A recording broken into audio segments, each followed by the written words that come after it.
بیٹا آپ غسل کر لو، آپ کا لباس تیار ہے۔ سعیدن بوا نے سرخ رنگ کا کامدانی جوڑا مجھے تھمایا، جسے لیتے ہوئے میرے ہاتھ واضح طور پر کانپ رہے تھے۔ میرے اندر کسی قسم کا کوئی خدشہ ہرگز نہ تھا۔ میں اپنی ازدواجی زندگی کی طرف اسی اعتماد کے ساتھ قدم بڑھا رہی تھی جو دادا جان کی باتوں نے مجھے بخشا تھا۔ یہ تو وہ فطری ہچکچاہٹ تھی جو ہر لڑکی کو ان لمحوں میں ہوتی ہے۔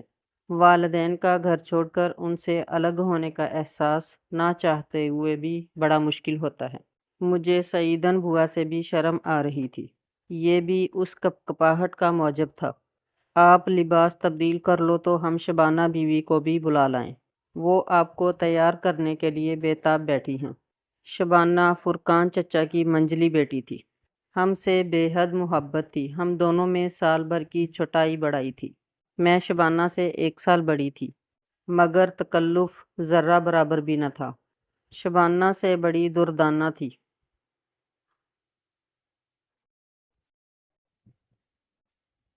اور شبانہ سے چھوٹا ایک بھائی عقیل احمد تھا۔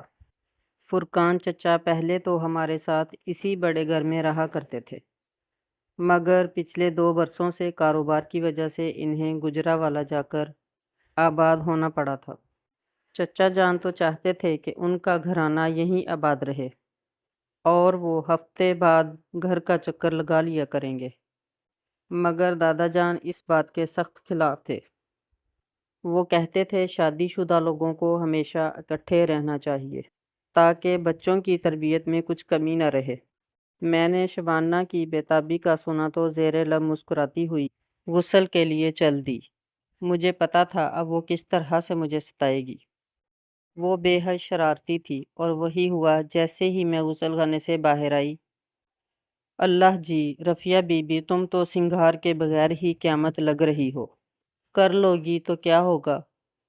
وہ اللہ جی کو ذرا لمبا کھینچتے ہوئے مجھے سر سے پاؤں تک گھورنے لگی۔ اچھا تو پھر ایسا کرتے ہیں سنگار کرتے ہی نہیں؟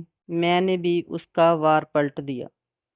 ہیں یہ کیا بھئی، کیوں نہیں کرتے سنگار؟ سنگار کے بغیر دلہن کبھی دیکھی ہے؟ وہ بڑا سارا منہ کھول کر حیران ہو گئی۔ تو آج دیکھ لینا، سنگار کے بغیر دلہن۔ میں اس کے چہرے کے بنتے بگڑتے زاویوں سے لطف اندوز ہو رہی تھی۔ نہ نہ نہ، یہ نہیں چلے گی تمہاری مرضی۔ وہ ہاتھ ہلاتی گویا مجھ پر چڑھ دوڑی۔ اچھا اچھا، ذرا صبر کرو، مجھے نفل پڑھنے ہیں۔ وہ تو پڑھ لینے دو۔ میں نے اس کے خطرناک ارادے دیکھ کر جائے نماز بچھا لی۔ نفل پڑھ کر کیا مانگو گی؟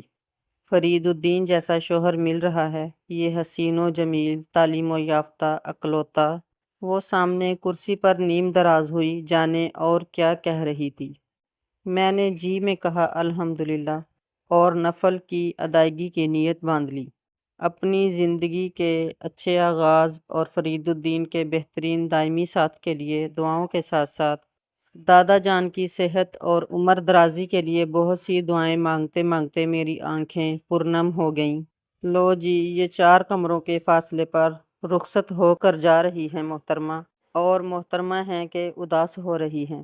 شبانہ سمجھی میں رخصتی کے احساس سے رو رہی ہوں، حالانکہ مجھے تو کوئی اور احساس رلا رہا تھا۔ دادا جان کی آنکھوں کی وہ عجیب سی چمک اور چہرے کا نور جو ایک اٹل پیغام دے رہا تھا، جسے ماننے کو دل ہرگز تیار نہ تھا مگر نادانستہ تسلیم بھی کر رہا تھا۔ شبانہ، مجھے مصنوعی پن اچھا نہیں لگتا، بس ہلکا پھلکا ہی تیار کرنا۔ شبانہ کے سامنے بیٹھتے ہی میں نے اپنی پسند بتا دی۔ میں خود سوچ رہی ہوں رفیہ کہ تمہیں کیا تیار کروں۔ کس چیز کی کمی ہے تم میں؟ وہ محبت سے کہہ رہی تھی، مگر جس انداز میں بے وقوفانہ سی شکل بنا کر کہہ رہی تھی، مجھے اس پر بے اختیار ہنسی آ گئی۔ لو جی، غازے کی کمی بھی پوری ہو گئی۔ میری شکل کو غور سے دیکھتی شبانہ نے میرا ہنسی سے سرخ ہوتا چہرہ دیکھا تو خود بھی میرے ساتھ ہنسنے لگی۔ پھر اس نے مجھے چند منٹوں میں ہی تیار کر دیا۔ اسے میک اپ کرنے کا بے حد شوق تھا۔ اس شوق نے اسے اس کام میں ہنرمند بھی بنا دیا تھا۔ وہ واقعی اچھا میک اپ کرتی تھی۔ میں نے آئینہ دیکھا تو مجھے اپنا آپ اچھا لگا تھا۔ اور یہ آپ کے گجرے اور یہ آپ کا سرخ دوپٹہ۔ آخر میں اس نے دوپٹہ اڑا کر تعریفی نظروں سے سر سے پاؤں تک دیکھا۔ گھونگھٹ نکالوں تاکہ آپ کے وہ اٹھا سکیں، اسے وہ شرارت پر اتر آئی تھی۔ بس اب تم جاؤ یہاں سے، مجھے ڈھیر ساری شرم آ گئی۔ ہاں جی، زمانہ ہی یہی ہے، مطلب نکلا نہیں اور لوگ لگتے ہیں دھکے دینے۔ وہ معصوم سی شکل بنا کر باہر چل دی اور میں اپنے لبوں پر مسکراہٹ کو گہری ہونے سے ہرگز نہ روک پائی۔ اگلی صبح میں نماز فجر سے فارغ ہو کر ابھی قرآن پاک کھول ہی رہی تھی جب مومانی جان کمرے میں داخل ہوئیں۔ السلام علیکم، میں نے آگے بڑھ کر سلام کیا۔ وعلیکم السلام، خوش آباد رہو۔ انہوں نے بڑی محبت سے مجھے گلے لگایا۔ رفیہ بیٹی، فرید الدین مسجد سے آ جائے تو تم لوگ میرے کمرے میں ہی آ جانا۔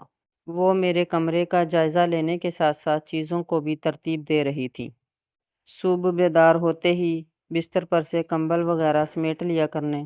مجھے بکھری ہوئی چیزوں سے کوفت ہوتی ہے، وہ بالکل عام سے انداز میں کہہ رہی تھیں، مگر مجھے شرمندگی کا احساس ہوا۔ حالانکہ میں خود عادتاً بہت ترتیب و تزئین والی زندگی کی عادی تھی، مگر آج چونکہ میری نئی زندگی کی پہلی صبح تھی جس کی ترتیب اب اللہ تعالیٰ کے حکم سے کچھ بدل چکی تھی، تو نماز فجر کے قضا ہونے کا خدشہ تھا، اس لیے میں پہلے نماز کی طرف لپکی تھی۔ جی مومانی جان، میں نے حامی بھر لی کہ آئندہ ایسا ہی ہوگا۔ امید ہے تم نے برا نہیں منایا ہوگا۔ عملی زندگی تو دراصل تمہاری اب شروع ہوئی ہے، اس لیے ابھی سے اس کے اصول بنا لو گی تو اچھا رہے گا۔ وہ مسکرا رہی تھی۔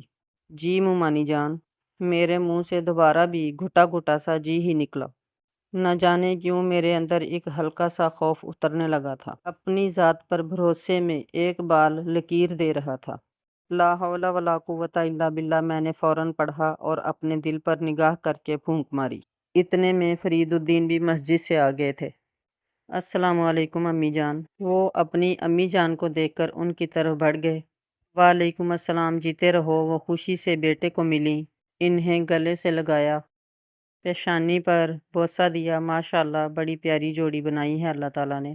انہوں نے مجھے بھی فوراً اپنے ساتھ لگا لیا۔ اچھا، اب تم لوگ جلدی سے تیار ہو کر میرے کمرے میں آ جاؤ۔ فرید بیٹا، تمہیں پتہ ہے نا، میں بہت جلدی ناشتہ کرتی ہوں اور تمہارے بغیر نہیں کرتی۔ انہوں نے جاتے جاتے یاد کروایا۔ جی امی جان، ابھی آ رہے ہیں، وہ مسکرائے۔ مومانی جان چلی گئیں تو مجھے لگا میں پتھر کا بت بن گئی ہوں جس کے قدم زمین میں گڑے ہوں۔ میری آنکھوں پر گویا منو بوجھ آ گرا تھا، اٹھتی ہی نہیں تھی اور جسم کے اندر ایک کپکپی طاری تھی۔ فرید الدین نے گویا میری یہ حالت بھانپ لی تھی۔ تب ہی وہ مسکراتے ہوئے مجھے اتنا کہہ کر کمرے سے باہر چلے گئے، آپ اطمینان سے تیار ہو کر آ جائیے گا، میں امی جان کے پاس ہوں۔ وہ چلے گئے تو گویا مجھ میں بجلی بھر گئی۔ فٹ سے قدم اٹھے، سامنے کرسی پر بیٹھ گئی۔ پہلے میں نے اپنی اتھل پتھل سانسیں درست کیں، گلاس میں ڈال کر ٹھنڈا ٹھنڈا پانی پیا۔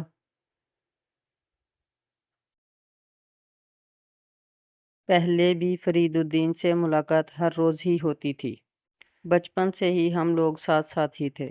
نکاح کے بعد بھی ہماری بات چیت ہوتی تھی۔ فرید الدین اکثر ہمیں کالج سے پک اینڈ ڈراپ بھی کرتے تھے، مگر اب جو کیفیت تھی وہ پہلے کبھی نہ ہوئی تھی۔ حیا حجاب بن کر درمیان میں آ کھڑی ہوئی تھی۔ احساسات اور جذبات میں بڑی تبدیلی آ گئی تھی، خوبصورت اور پیاری سی تبدیلی۔ میں سوچتے سوچتے چونک پڑی جب نگاہ سامنے لگے کلاک پر پڑی۔ اوہ، فرید الدین کو کمرے سے گئے 20 منٹ ہو گئے تھے۔ میں نے جلدی جلدی قرآن پاک کی چند آیات تلاوت کی اور اسے بند کر کے سامنے الماری میں رکھا۔ اپنا نیا جوڑا اٹھایا جو مومانی جان اپنی پسند سے الماری میں سے نکال گئی تھیں اور جلدی سے تیار ہونے لگی۔ ہلکی سی لپسٹک لگا کر میں نے اپنے بالوں میں برش کرنا شروع ہی کیا تھا جب شبانہ کی شرارتی سی شکل کمرے کے دروازے پر نمودار ہوئی۔ السلام علیکم دلہن صاحبہ۔ وہ اپنا ہاتھ ماتھے تک آداب کے انداز میں لے جا کر گہری گہری نظروں سے مجھے دیکھتی اندر آ گئی۔ اوہو، حسن تو آپ کا کرشمہ ساز ہو گیا ایک ہی دن میں۔ وہ مجھے کندھوں سے تھامے کھڑی تھی۔ مجھے بہت ڈھیر ساری شرم آ گئی۔ شبانہ، وہ ناشتے پر میرا انتظار ہو رہا ہوگا، چلیں؟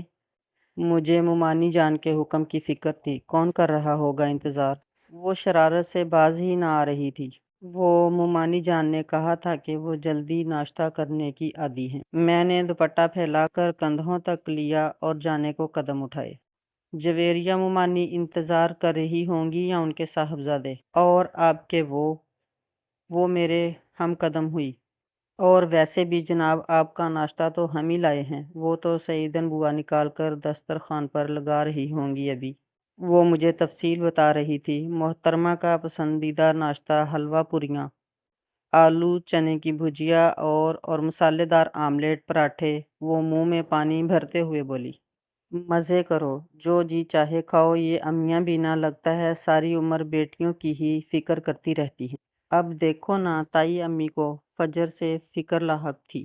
رفیہ کو ناشتے میں یہ پسند ہے، رفیہ پراٹھے بھی شوق سے کھاتی ہے، اسے پوریاں بھی اچھی لگتی ہیں۔ سعیدن بوا یہ بنا لو، سعیدن بوا وہ بھی بنا لو، اور ہمیں بار بار سمجھا رہی تھیں شبانہ ناشتہ جلدی لے جانا۔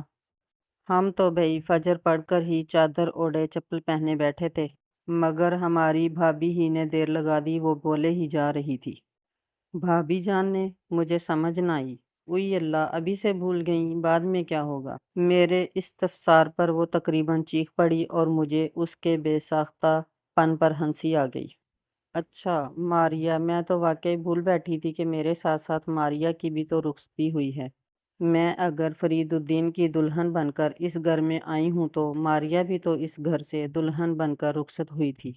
ہم کھانے والے کمرے میں داخل ہوئے تو دسترخوان پر تقریباً لگ چکا تھا۔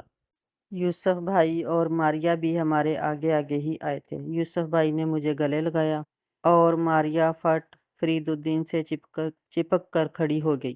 وہ فرید الدین کے کان میں جانے کیا سرگوشیاں کر رہی تھی، جس پر وہ مجھے دیکھ کر مسکرائے، اور ساتھ ہی میری تو گویا جان نکل گئی۔ میری پلکوں پر پھر منو بوجھ آ گیا۔ مجھے تو یہ احساس ہی آنکھ نہ اٹھانے دے رہا تھا کہ یوسف بھائی بھی وہاں موجود ہیں اور میں فرید الدین کے ساتھ کھڑی ہوں۔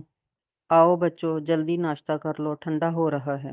سعیدن بوا نے چائے کی کیتلی رکھتے ہوئے آواز دی۔ آؤ بھئی، واقعی بہت سخت بھوک لگ رہی ہے، یوسف بھائی نے بے تکلفی سے دسترخوان پر بیٹھتے ہوئے کہا۔ وہ فرید الدین سے مخاطب تھے۔ ماریا بھی فوراً بیٹھ گئی۔ وہ آنکھوں ہی آنکھوں میں مجھے بتا چکی تھی کہ اسے بھی بہت بھوک لگ رہی ہے، مگر میں جھجک رہی تھی کیونکہ فرید ابھی کچھ نہیں بولے تھے۔ آئیں نا فرید بھائی، یوسف نے فرید الدین کو ہاتھ پکڑ کر بٹھایا۔ وہ دراصل میں نے امی جان نے ناشتہ کر لیا ہے۔ فرید الدین ذرا رک کر بولے، کیا ناشتہ کر لیا آپ نے بھائی؟ میرا بھی انتظار نہیں کیا؟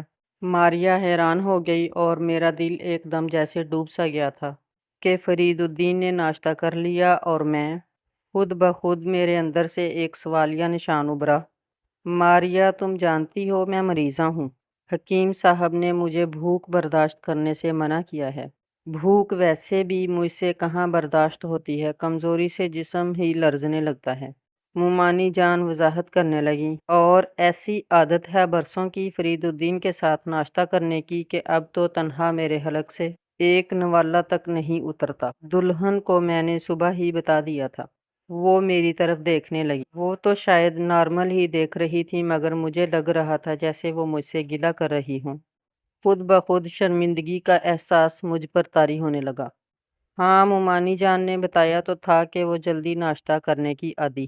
میرے اندر سے آواز آئی، تو آج ذرا دیر سے کر لیتی۔ میں نے اتنی بھی دیر نہیں کی تھی، اور فرید الدین وہ تو میرا انتظار کرتے۔ دل نے سرزنش کی، نہ جانے کیوں اپنا آپ کم حیثیت لگا۔ آنسوؤں کے گولے سے حلق میں پھنسنے لگے۔ آؤ دلہن، یہاں بیٹھو۔ ممانی جان نے میرا ہاتھ تھام کر مجھے اپنے پاس بٹھا لیا۔ سعیدن بوا، رفیہ کے لیے پلیٹ دینا۔ وہ محبت سے پیش آ رہی تھیں۔ میرے گلے میں پھنستے نمکین پانی کے گولے جیسے بخارات بننے لگے، مگر فرید الدین